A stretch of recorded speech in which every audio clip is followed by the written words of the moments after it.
about consensus realities. Yes. Consensus reality. Yes. Yeah, if you could elaborate on that.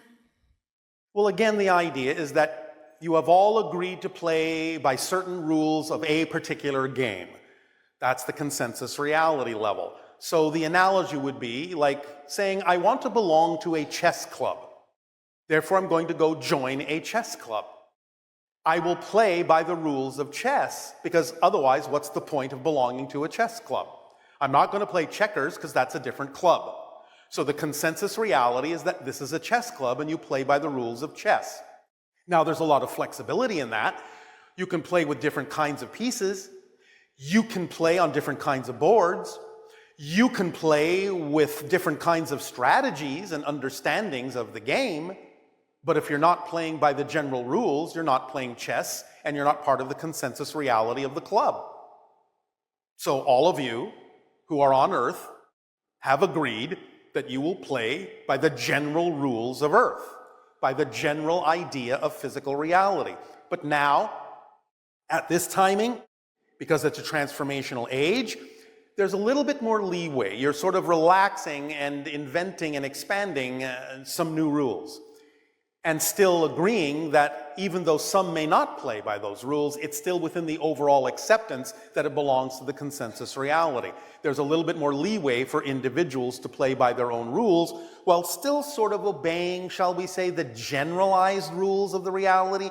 In other words, it's not impossible to ignore the concept of gravity, but it's not necessarily probable that you will, because you probably don't necessarily need to ignore the idea of gravity on your planet to explore what it is that's relevant for you. So you will stick to some of the consensus rules, some of the consensus agreements that you've made, but you will expand in other directions that give you more flexibility as an individual. Does that explain it clearly enough? Yes.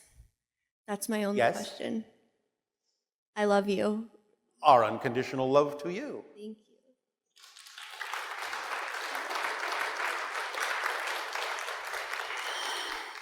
Good day, Bashar. And to you, good day. So the last time we spoke, you had mentioned that the whales had a message for me to bring them onto the land.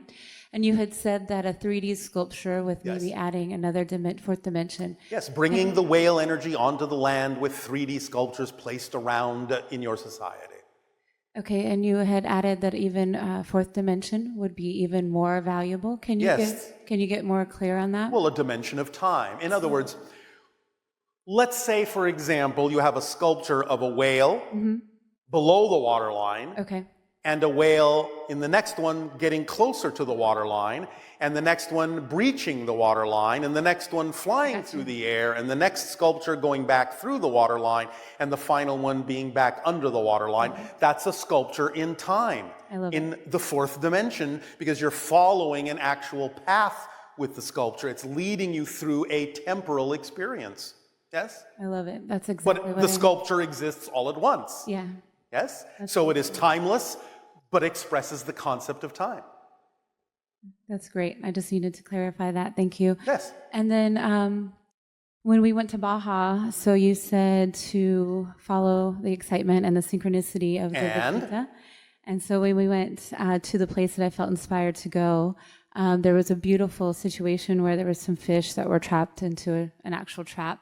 And we were able to save them, so it felt like a metaphor. I felt like I couldn't do much for the vaquita, but I could do something for these fish. Yes. And then synchronistically, we learned right after that that the sea shepherd was there at the same time the night before, and they were actually rescuing some vaquita.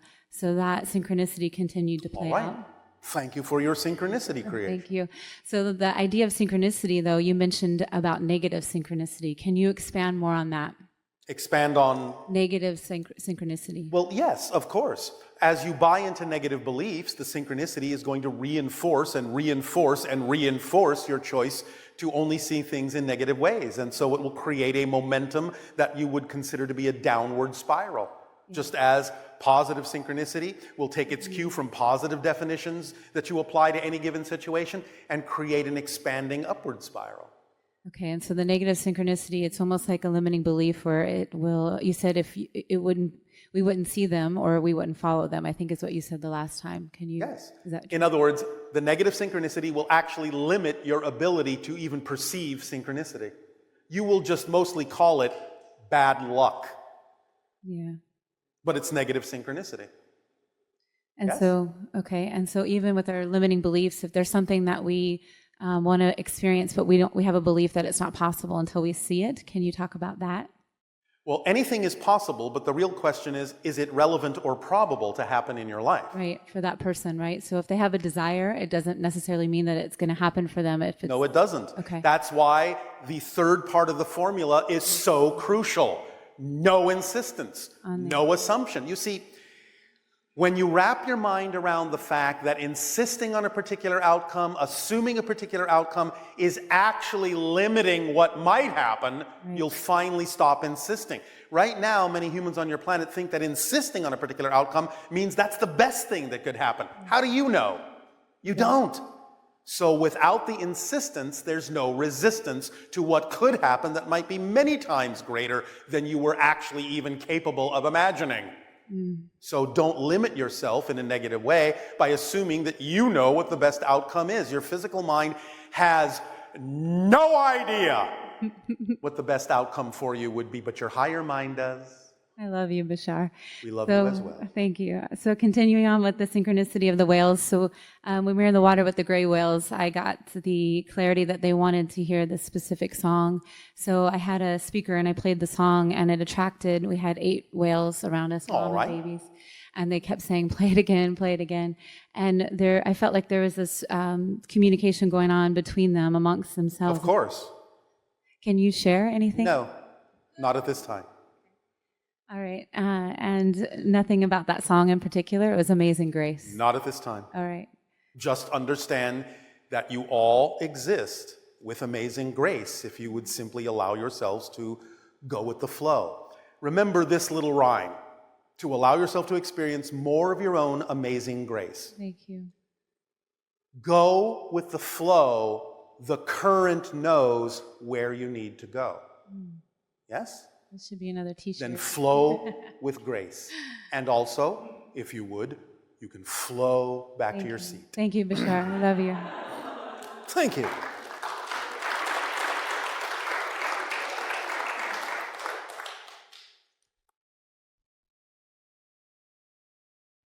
Hello, Bashar. Andy, you good day. So I purchased the contact crystal. Yes. And it was quite amazing during the meditation. I felt a physical affirmation as I was doing it. I was holding the contact crystal as requested. All right. And a shock came up my arm. There was a physical affirmation for me in which I don't feel I get a lot. That can happen sometimes. It was wonderful. So thank you for that. I don't know if that was part of you or just how It works. is simply the idea of the vibration of alignment with a higher frequency energy. Oh, fantastic. All right. So I go out walking my dog a lot, and I look up to the stars, and I really would love either a physical affirmation of a UFO.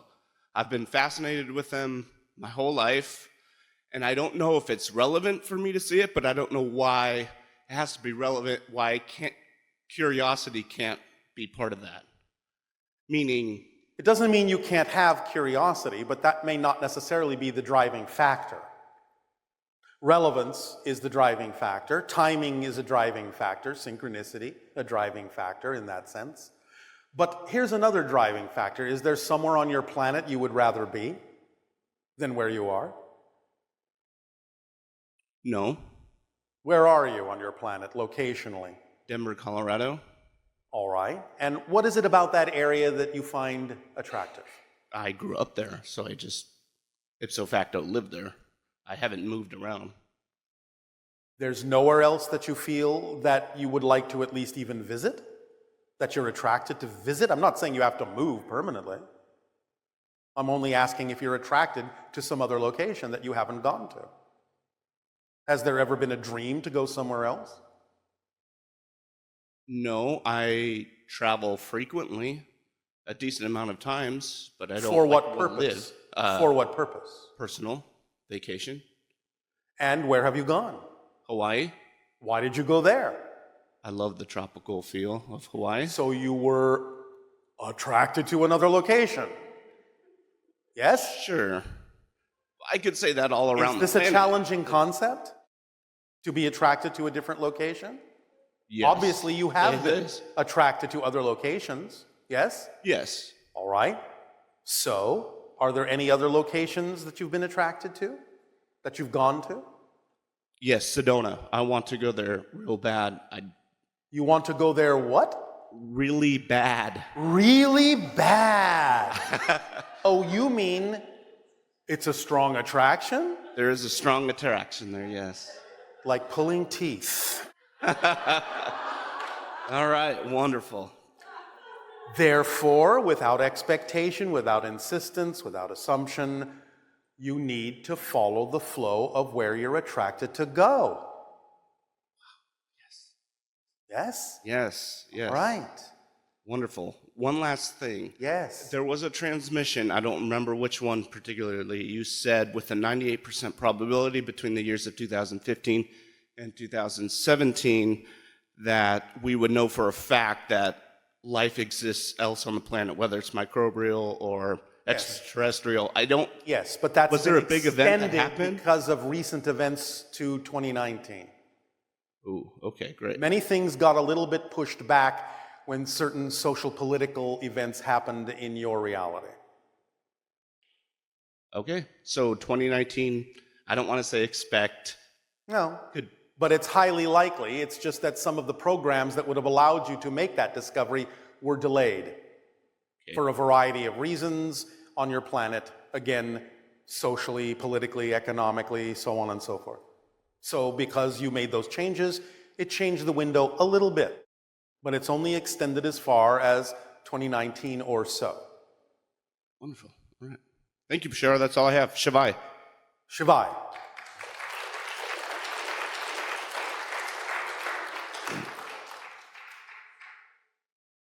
Good afternoon. And to you, good day. Hi. I'm trying to figure a little bit of this stuff out. I have trying to, well, accept and receive. Accept what? Well, I'm trying to open my pathway so I can accept the information that's coming toward me. All right, well, you remember the formula, yes? Yeah, and I'm still trying to knock down the wall that is in my brain or my deep, deep soul part, and I'm trying to figure out. What are you defining as this wall? Unfortunately, but true, it's kind of like a religious belief from when I was a kid. And what is the religious belief? I don't know. The only thing I can figure out is the no gods before me kind of ordeal. All right. That is a translation and a misinterpretation of the original communication. Would you like the original communication? Sure. All right, thank you. I am all there is. Anything else you may consider to be a different God is still a part of me, so it's not possible to have a false God before me, because everything is me. So it's not about the idea in the way it's been expressed, it's an idea and a reminder that you can't actually be recognizing or communicating with a false God unless you're saying that that is the only way it can express itself. That is a falsehood. Okay. Because all that is expresses itself in all things. It is all things. All things are it. So anything that you choose to function or see as a reflection of God or all that is in fact a reflection of the same one God. It's not possible to actually have a false God in that sense, because everything is God. I got you. But it's when people on your planet misinterpret these things and think that the way they view God is the only correct way, then in a sense, that's the closest you can come to having a false God. It's the insistence that that's the only expression that makes it, in a sense, false, even though it is actually an expression of God. Does that help clarify the idea a bit? Yes, sir. I'm just trying to, well,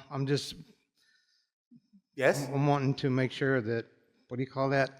That I receive the messages that I need to receive. And right now I have like, always buzzing in my ears, and I've been told that that's like the aliens are talking to me. And They may be. And I'm trying to figure out what they're saying, and that's the thing. Well, again, this is why we say keep it simple. Keep it simple. You don't have to be confused. Go back to the formula. It will always allow, through synchronicity, everything you need to know to come to you when you need it, and everything will be organized and straightened out in time.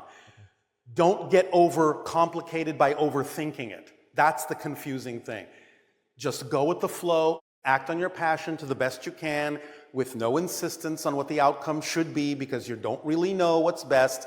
Yeah. Just deal with whatever happens in the best possible way. And again, remember, it's not about what happens, it's about what you do with what happens that matters. Yes, sir. So if you just keep to these simple principles, everything will straighten itself out in time. Thank you. Thank you. You're very welcome. much. Appreciate it. Yes.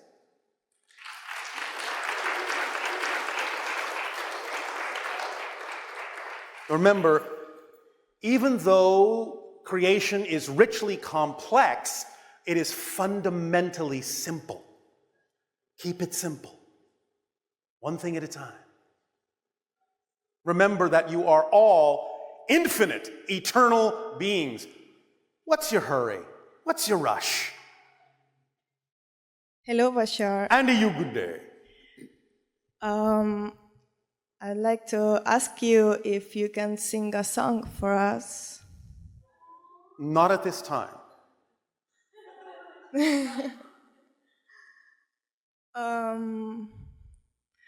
I just wanted to, if you can, transmit you us, but if you're gonna... Speak up, speak up. I'm sorry. Please speak up so that all can hear you. Yeah. Is there something else you wanted to share? I'm so nervous. We will sing something for you another time. It is simply not the time now. All right. So what else would you like to discuss? Anything? No. No? Yes? Yes. What? Do you have a question? Do you have a comment? What would you like to say? What do you wish to know? Did you have something to share with me? I am sharing everything that is important for me to share. I am sharing without everything that is important for us to share. I am not holding anything back from you. Without my question, if you feel you have to say something relevant for my person right now. I have given you everything you need personally in this conversation. Okay. Why do you think that it needs to be something different? How about that question? That's just for you. Mm-hmm. Why do you think there needs to be something extra? Why do you think you don't have what you need? I don't think I don't have what I need. So. Then why are you asking for something extra? If you know you have everything you need, why would there be anything else? It's truth. Yeah. Speak up. It's truth. I don't need anything else. But you asked for something else. You asked for something just for you. Yes? Uh-huh. Well, what I'm telling you right now is just for you. Okay. You don't need to ask for anything extra. You have everything you need to move forward in your life in the most powerful, joyful, creative, passionate way. You just need to act more on those passions. Yes? Yes. That's for you. Yeah. So in telling you you need nothing else, I have given you, paradoxically, something that's just for you. Will that do? Yeah. Is that a question? Are you acting as often as you could on your highest passion? Hesitation means no. So, why aren't you acting more on your passion in life? What are you afraid will happen if you do? Are you ready to have this conversation? Not really. Are you ready to have this conversation? No. You need to speak up. It's all right if you're not. No. You're not ready. No. All right. Well, we thank you for the interaction you were willing to share.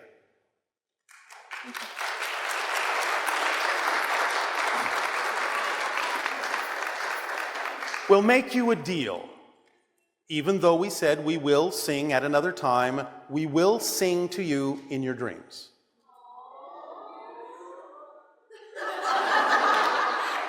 Did a bunch of cats suddenly come into the room?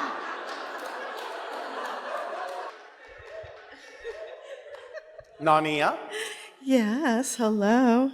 Well, there were many, many questions, and maybe we will put some of these, we're saving these, so we'll put them aside so that we really can delve into some other areas with you. All right. But for tonight, what is the mechanical difference between imagination and memory?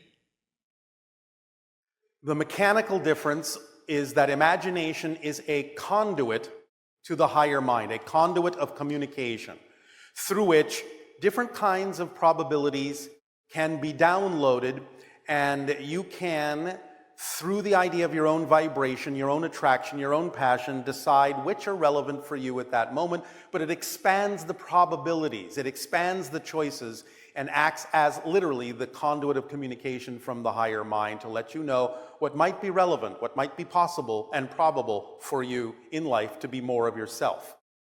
Memory is created in the moment as a representation of something that you believe happened in the past, but is simply another way of creating in the present moment a connectional link to another simultaneous existence that you desire to draw information or experience from, and that link of energy can pass through the conduit of imagination that links you, that bridges you to your higher mind, so that the higher mind can help guide you in how to use those so-called memory links in the most positive and beneficial way. So they can work together that way.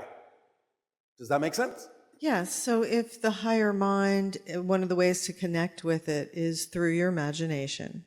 Yes. Okay, and that's always considered a really positive thing. It takes you to a higher vibrational level. Yes. But then the idea of memory, like memory is created based on the vibrational state that you're choosing at any given moment. Yes. And you're creating a memory. So that memory can assist or it can hinder, or I guess it can be neutral. It depends on what belief systems it's passing through or filtering through in the physical mind.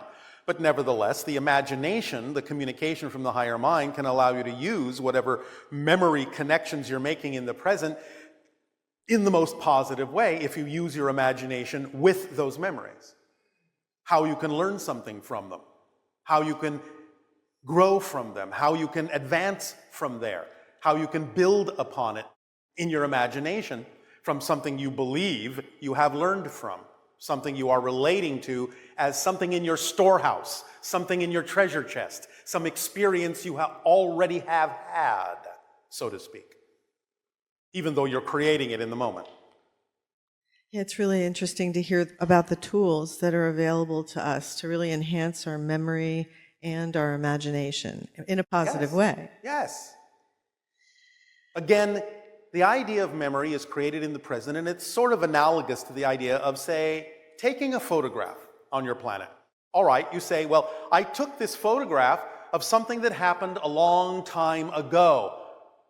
But aren't you still looking at the photograph? Isn't it still in your present? It's being created in your present over and over and over again through the illusion of continuity. So the photograph isn't really a photo, quote unquote, from the past. It may be a photo of what you call the past, but it actually exists in the present with you. It's not from the past. Yeah, it always seems like the imagination is like the telephone line directly to the higher level. Yes. And how you work with the memory and the imagery that you create based on the memory. Yes, and they can work together as a guiding principle in the sense that even though the imagination may provide you with many different scenarios, some of which may not necessarily be immediately relevant for you, connecting to the idea of memory, digging out of your treasure chest what you know has already been relevant for you, can help color the imagination and bring it into focus in a way so that you know what parts of what you're being given from the higher mind through imagination are relevant for you, because you can see how to build on what was to build onto something as to where to go. So you can use it that way as a guiding principle. Yes? Yeah, it's very interesting to be able to see the differentiation too, you know? Yes. There's some hybrid questions here. The Shakani are quasi-physical. What about other races? There are other races that are quasi-physical. But the Yael, they would be physical, yes? They are more physical, yes. So the versions of us that'll be interacting with them will be The versions of humans interacting with the Yael, yeah, will be more well, more physical, but refined. fourth density physical. Refined physical. Yes, refined physical, if you wish. Elevated physical. I'm working with these tablets, so I kind of have to. Okay, will the Tablets? Yes, I've got the tablets. Is that the kind that you need to take 2 of and call us in the morning? I thought I kind of got them from the mountain or something. Oh, all right. Thank you, Mrs. Moses. Oh, I only got a single tablet though, so you know. Oh, lost half of it, did you? I have to make do with one. All right. So will the 6th hybrid race be created in a petri dish or by the biological way or both? The hybrid children that will be coming to live on your world have already, in a sense, been manipulated through the idea of science and genetic experimentation. Therefore, in terms of becoming the 6th hybrid race, it's not so much now the idea of a scientific procedure as it is a more natural biological blending. Okay. Did that answer the question? Yes, actually did. Yes. What makes each of the 5 races unique to deal with? Well, that's a long story. But you are dealing with the Sasani through us. The idea, again, of the Yael will be something you can relate to a little bit more, a little bit earlier, a little bit more easily. The Maz-eh, you don't relate to very well. Yes? So let's just use that spectrum as a simplistic illustration. It's either less or more relatable to humanity. We're somewhere in the middle. Yeah. Fascinating. We can see Sirius with the naked eye. Eshakani, however, is in slightly a different dimension. Yes. So we can't see its star. Correct. Why is that so, considering you once explained that Sirius beings were their mentors? Yes, but remember that as we enter your dimension, we have to become part of the consensus agreement on a much larger scale, and Sirius provides a certain function of balance and guidance in your reality. Therefore, we had to become part of the consensus agreement to work with Earth. There will be more to this coming out in another transmission, but the idea is, in general, that and being trained as a first contact specialist, since I chose to interact with Earth, I have to go by what the basic parameters are for doing so, and some of that includes needing to work with the Sirius energy that is part of your general dimensional reality in order to do so. Okay. Are fairies and mermaid considered extraterrestrial beings? No. Fairies are another way of describing the idea of the elementals that are projections or expressions in physicalized form of the consensus reality that creates different kinds of individual symbols or beings that are connected to nature, the actual consciousness of the planet itself.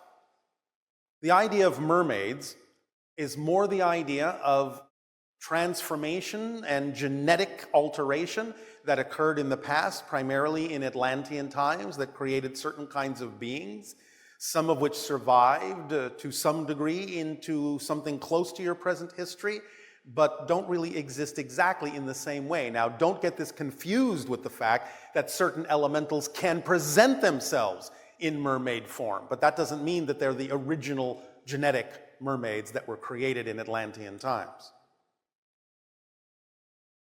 Yes? It's wild. I love that the energy of the, the archetype, Yes, is available to everyone. of course Which it is. lovely. It's your consensus reality. They're your archetypes. They're your larger reflections of the greater themes that your people are exploring by choosing to incarnate in an earth vibration. Okay, so this is kind of a little sad. Oh, if you say It's a so. little sad question. Oh, all right. Okay. Little sad. Hello, little sad. Is it possible to have a life theme that creates the experience where you are not able to follow your highest excitement? And what is the true purpose of that theme? Yes, absolutely, it's possible to have a theme where you simply create every single available inability to act on your highest passion. That's exceedingly rare from our experience and our perception of your collective reality, but it can be done and has been done on rare occasions. The basic premise for choosing something like that is an extremely amplified version of the idea of attracting something into your life that is what you don't prefer, to make it that much clearer and that much more crystallized as to what you do prefer. The idea of lives that choose to experience an inability to follow their passion are usually relatively short-lived. There are examples of longer ones, but that's again even more rare. Those that find themselves unable to follow their passion in any way, shape, or form will usually die early.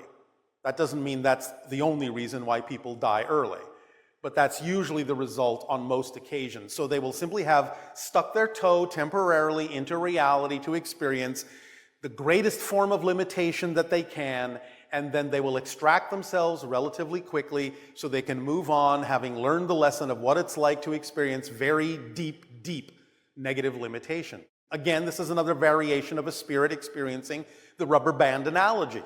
The farther back you pull the rubber band, when you finally let it go, it will snap that much farther, that much faster onto the other side. So the deeper into darkness and limitations someone might explore, when they finally let go, the faster they will snap and fly, and farther they will fly into the light. It all serves a purpose depending upon how the soul uses it.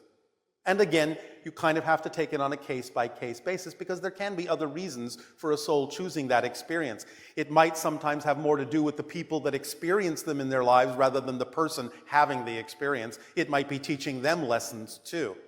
Because someone who appears to not be capable of living their joy might make it very, very clear to others how grateful and appreciative they can be that they have been given the ability or have chosen the ability to do so.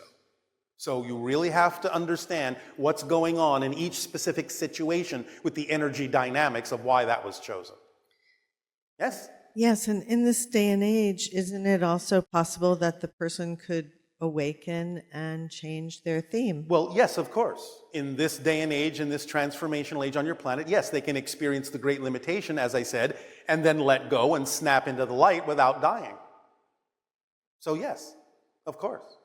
That's nice. Yes, it is. Not so little and sad. No, it's not. Yeah, definitely. That was really good. Yeah. All right. It is, at this timing, time for a short break, and we will resume this transmission for your holotope meditation permission slip tool in order to crystallize the idea of what has been shared with you this day. Take your break.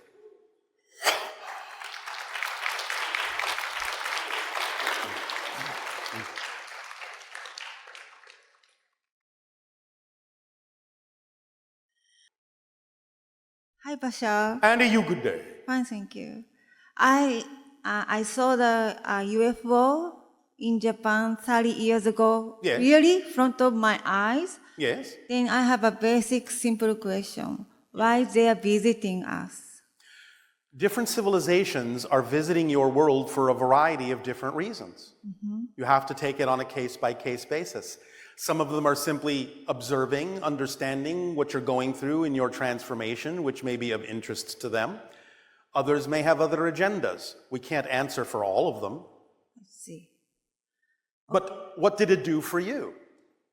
They didn't do anything. I just saw it It clearly. didn't do anything? Why do you think you're here today? Because since I saw them, I've been thinking about. Yes. So it did something for you. I see. You understand? Yes. All right. Thank you. You're welcome.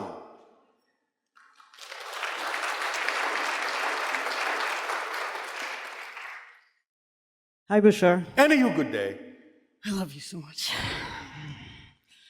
I was wondering if you could talk a little bit more about synchronicity and... Synchronicity is your physical reality's way of expressing that everything happens all at once, but it can't really show you that in a physical space-time framework.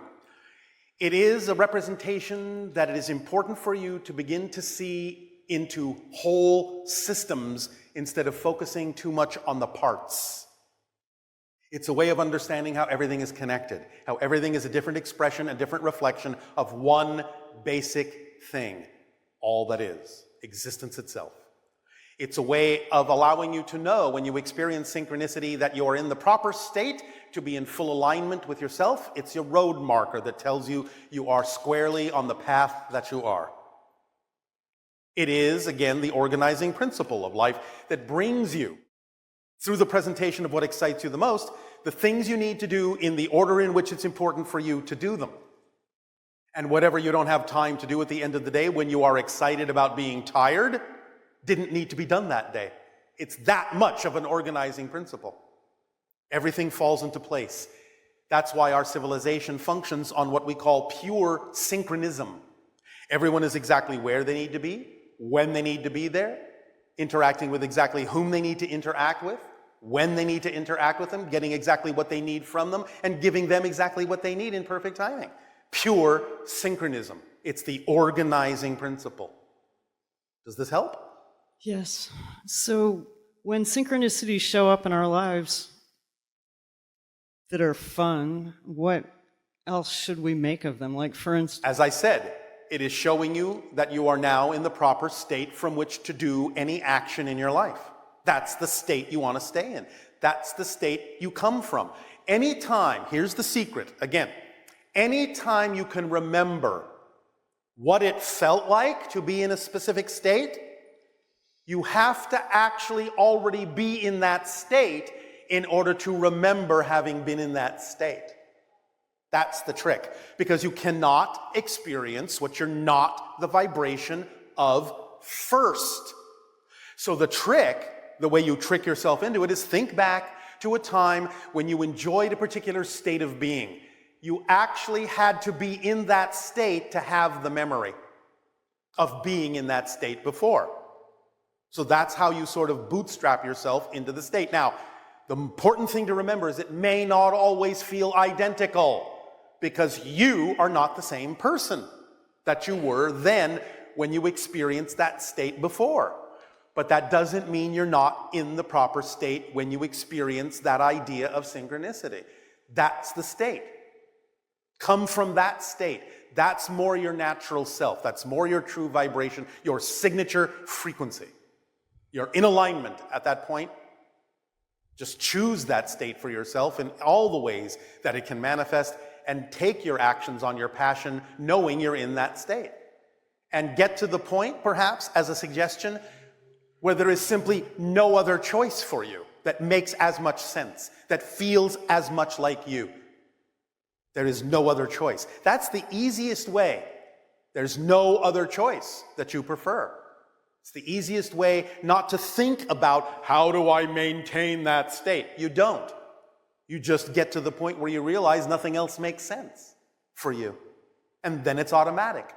You wouldn't choose anything else. Why would you? Does that help? Yes. Anything else? Well,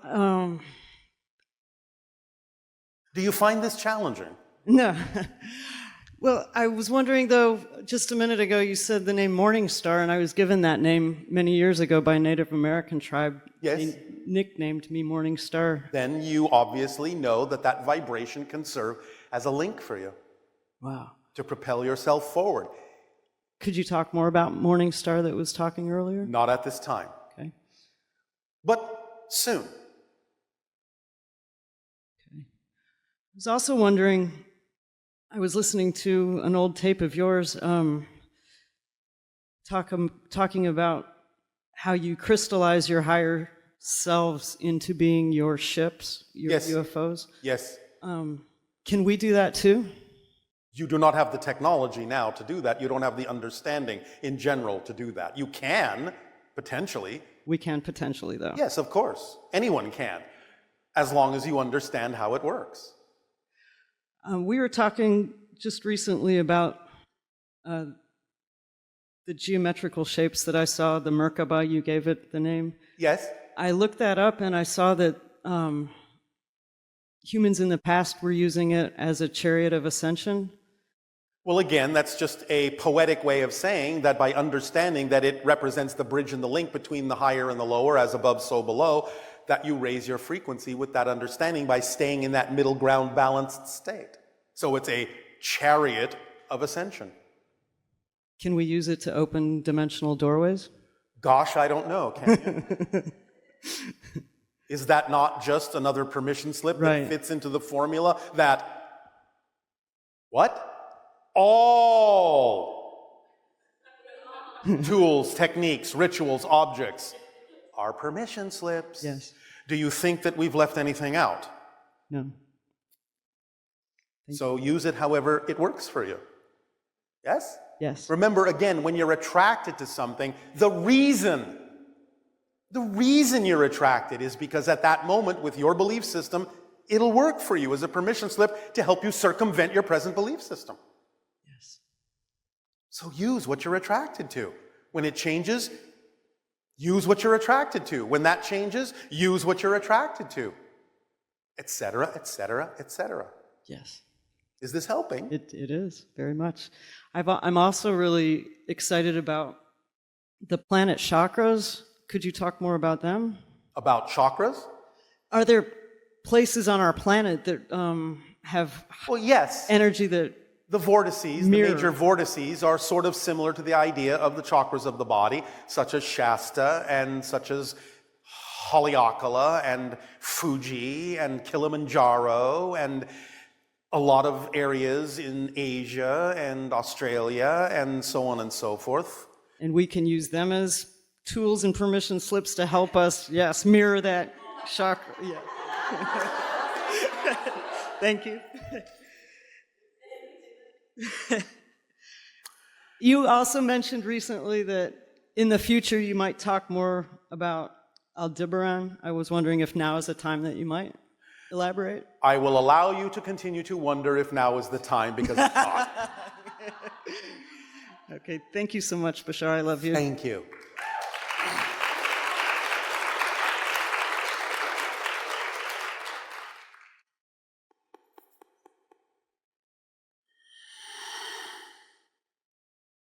Satnam, Bashar. And you good day. For those who don't know, Satnam means truth is my identity. I spoke with you at the end of 2013, and you gave me the formula you are giving everybody else. I chose to follow that, and believe me, I did not have any intention of knowing where I was going, and that's why I'm wearing a turban now with a long beard. Please speak up more clearly so that everyone may hear you. Okay.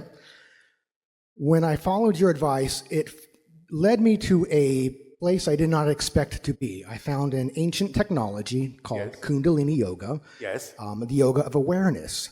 Yes. And through that, I found the idea of sound healing through gongs and singing bowls and other high vibratory equipment. All right, congratulations. Thank you. I understand it's a permission slip, and in my classes and in my workshops, the one thing I have everybody do is say, I give permission for this healing to occur, because I understand fundamentally that all I am doing is giving them the space, and they are the ones healing themselves. Yes. Could you speak a little bit about, from your perspective, about what the vibrations of the gongs are doing, what that sound vibration is doing to help people? Well, again, it's an alignment formula in a sense. When you hit the proper resonances, your body responds to that, allows the neurological net in your body to become a lot more superconductive, and thus energy can flow with less resistance. So it's an aligning permission slip technology, vibrationally speaking. that takes advantage of the fact that everything is about resonance, everything is about vibration of energy. It's simply tuned in a way through the intuition of those that created that particular tool to work very effectively on the idea of the body's energy systems and neurological systems and cellular systems that allow them a great deal of opportunity to align and allow energy to flow in more powerful and less resistive ways. Thank you. Yes.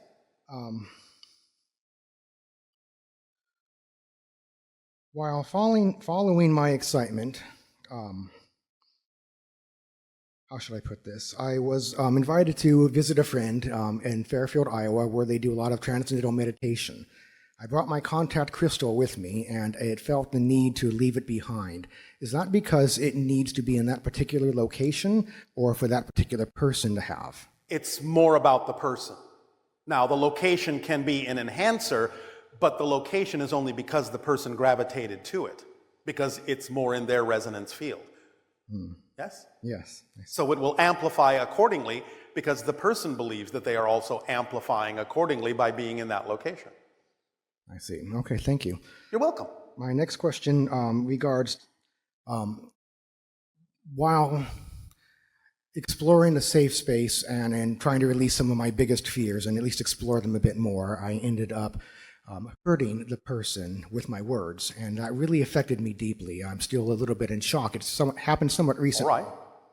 Now remember, we understand that sometimes individuals can get in touch with the fact that they may have belief systems that will allow them to communicate things in a way that they don't necessarily prefer, and there might sometimes be a reaction to that, and you can take your responsibility for your part of that. But you can't be responsible for the fact that someone, if you had no intention of hurting them, might still choose to feel hurt. That's their issue that they need to deal with, and you're only responsible to them by being yourself. You can't be responsible for them and the reactions that they choose to have if it wasn't your intention to hurt. They might also act as a reflector to put you in touch with whatever you said that could give you more opportunity to be more in alignment and have a communication that is more representative of an aligned self, and so that can be a teaching mechanism for you. But please do not be responsible, because you can't be, for someone else's choice to feel hurt when that wasn't your intention. I see. Yes? Because I'm trying to heal myself from this. The shock wave was so big, it just shut down all of my energetic centers, the shut down, the heart shut down, the digestion shut down, everything in my body seemed to go down to survival mode. I was just thrown out of this. I've been this way before, and I've tried. That's all right. What you did is you went into the idea of compression. In other words, you weren't certain about what you were presenting, you weren't certain what vibratory frequency you were on, and so you did the natural thing. You were presented with an opportunity to realize that it might be wise at that time to compress yourself back into the center of your being, to investigate yourself and examine yourself. It's not really a shutdown as much as it is as an internal investigation to make sure that the beliefs you're holding on to are the ones that work for you, so that you can eventually come out of it as a new person, and perhaps having learned how to remain in alignment with a vibrational frequency that you prefer, and make an assessment as to whether or not there is something you would like to change about yourself and the way you go about doing things. But that's all right. Compression is the natural state. If you judge yourself negatively for having done that, that's when it becomes the experience you call depression. You follow? Yes. So there is no need to be depressed if you naturally compress and use it for the purpose it's designed to be used, to redefine yourself and come out as a new person that is far more in alignment with who you'd prefer to be. And that means that the other person then has done you the service of allowing you to have that experience. But again, you still can't be responsible for whatever it is in their life they may have chosen to react because of the issues that may exist within them that they may not yet have faced. Yes? Yes. Does that help? That helps a lot. You're welcome. Yes, thank you very much for that.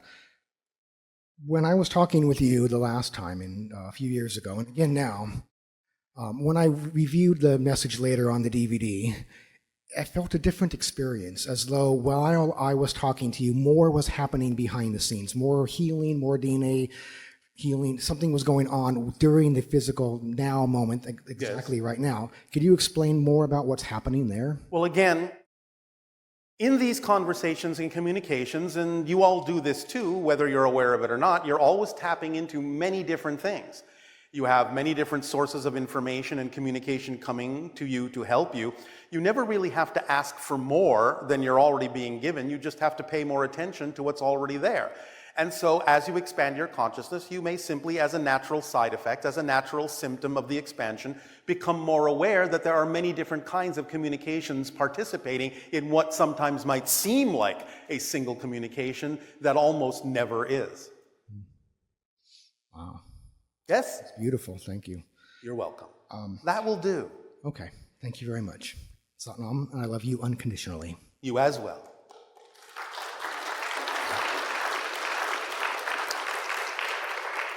Or in our ancient language, I will say, Aveo. Thank you. I greet you in the love and the light of the one infinite creator. Hello, Bashar. Well, well, aren't we fancy? And you as well. I guess I want to know the differences between the ascension, harvest, and advancement. Between ascension, harvest, and advancement. And advancement? Yeah. Or well, definitions or ascension, again, is simply the raising of your frequency to become more of your true self. Yes? And it doesn't necessarily happen in the blink of an eye, although sometimes it can. It's a process. You're all going through ascension right now, or we wouldn't be having this conversation. So you're raising your frequency and making more things probable in your reality. That's the side effect of continuing to ascend your frequency, to raise your frequency, raise your vibration. That's ascension. Now, of course, when you go into a spirit frame of reference, that's another kind of ascension, but it's still a continuation of the same process. The idea of advancement is, of course, closely connected to that idea. You are expanding, you are growing, you are learning, you are advancing, you are evolving. Similar idea. Harvest can be a slightly different idea. It's possible that that might involve bootstrapping yourself up to a different level entirely by interacting with another version of yourself from another reality or another dimension of experience. Does that make sense to you? Does that translate into your language? maybe. In other words, let's put it this way. Many of the encounters that many of you have with extraterrestrial or extra-dimensional beings, even though not all of them are this way, will almost always involve what you might call another version of you. Yes? In that reality. A parallel version of you in that reality as one of those beings. Therefore, by interacting and forming a relationship with that being, similar to the way that the channel is forming a relationship with us as a representation of what you might colloquially call his future self, there is a type of harvest going on in that I am lifting him up or helping him to lift up by providing an experience to what you might call my past self that allows him the opportunity to desire a way or find a way to advance and uplift himself. So it's kind of like a bootstrapping phenomena that you can call a type of harvest. Does that make sense? Kinda. Now, I understand that in your civilization, sometimes people will refer to the idea of harvesting in a very simple manner of saying, well, a bunch of extraterrestrials are going to come and they're going to pluck us off the planet. They're harvesting us. That's not what we're talking about here. The harvesting we're talking about is the idea of growing yourself in the sense that you want to look at that same term for actually growing wheat or food of some sort, where you allow it to grow, you allow it to ripen, and then it is transformed into something of sustenance that sustains you and allows you to continue. Make sense? Yeah. So the idea of harvesting in that sense is that the channel gets benefit, we get benefit, we sustain each other, we help each other grow, it expands us. So harvesting is a mutual agreement for growth and expansion and the transformation of what is learned into something that sustains, perpetuates, guides, and allows for more expansion, in much the same way that you grow food to sustain and expand you. Yes? Okay. Is this helping at all? Or is this a little bit too esoteric? I love esoteric, so All right. great. Well, we apologize, but that's the translation. Can you go into detail of the three-way split mentioned in the raw material, the law of one? The three-way split? The three-way split. Yes. The idea simply being that reality is not a duality, it's a trinity. There is the polarity of what you call positive and negative, but there is always the center point of neutrality and balance. Everything is a trinity, not a duality. And as you expand your consciousness, the three-way split from our perspective is simply more awareness of how to use that and remain in the balance point so that you can choose what you prefer without invalidating what you don't. You see more of the positive and more of the negative, but you also see more opportunity to remain in the neutral central space, the balance point, and choose what you prefer while not invalidating what you don't prefer. It's just a neutral observational choice. That's one way to interpret the three-way split. Now, there are other splits happening, as we have described. You are splitting into a multitude of parallel realities, literally physically. So even though many of you can still see people on your planet, or what appears to be your planet, making choices you would not prefer, it's more now like looking through a glass wall, where you can still see them, but nothing they do can affect you, because it can't reach you through the glass wall. Even though you can see their reality, doesn't mean you're actually still in it. More and more of this splitting will continue to happen until such time, in the years to come, as the splits get farther and farther apart, those that have chosen a certain way to experience reality will only experience that way, whether it be positive or negative. And everyone will only experience what is reflective of the choice they made for the reality that they gravitate to, and will experience no dichotomy and nothing else. Does that make sense? Yes. Is that answering your question sufficiently? Well, I guess the raw material mentions there's a service to others split, service to self split, and those who are not polarized to be repeating third density. Again, the idea is that there's no such thing as a true repeat. Okay. That's a choice. You see, perhaps part of what's happening here is that you might be using terminology that's a bit out of date. Okay. So the idea is that these old-fashioned ways of describing things don't necessarily represent what's really going on in the mechanism.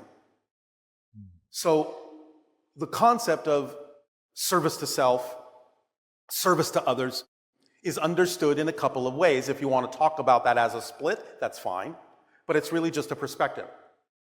Those that value service to self above service to others, in a sense, are choosing a more negative way of experiencing the idea because they are creating a segregational energy.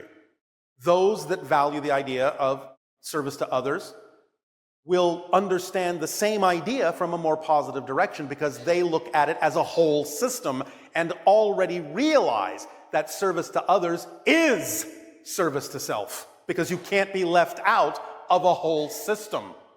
Whereas those that experience the idea or perceive the idea or identify the idea as service to self first, in a negative way, are not seeing themselves as part of a whole. They're looking at it in a segregated component sort of orientation. Now, it doesn't mean that it's not important to focus on being your true self. That's not the same thing, because being your true self first is what actually allows you to be of service to others. Because if you're not you, how can you help anybody? So there's a couple of different ways of looking at this concept, some of which are a little bit more aligned with the negative idea, some of which are a little bit more aligned with the positive idea. But it's really about looking at whole systems as opposed to breaking things apart into components. Does that make sense? Yes, thank you. Does that help? Yes, it does. Thank you. Another question, why is there so many New Age fluff? I guess there's like a big debate. New Age fluff or New Age noise? There's a debate. Because of what we just said. There's a lot of old-fashioned, outdated, medieval definitions that you've been taught to believe are actually the way to describe the mechanism, and they're not. So it can be very confusing when you don't understand what the real definition is. That's why it's so important to really understand how things work and allow yourself to tell the difference between the wheat and the chaff, the core and the fluff, because the fluff is usually created by a misunderstanding of the definition of what's happening. So you do prefer the term fourth density over fifth dimension? Well, it's just another way of describing something, but this is how we look at it. Densities are like the states within a country. Dimensions are like another country. So you are in the fourth dimension, 3 of space, 1 of time, but you have gone from third density and are going into fourth density as an expression of that dimension. But when you actually cross the line from fourth density to fifth density, you will also be simultaneously crossing from the fourth dimension into the fifth. It's just the way these things are lined up vibrationally, that's all. Okay. Make sense? Yeah. That will do. All right. Thank you.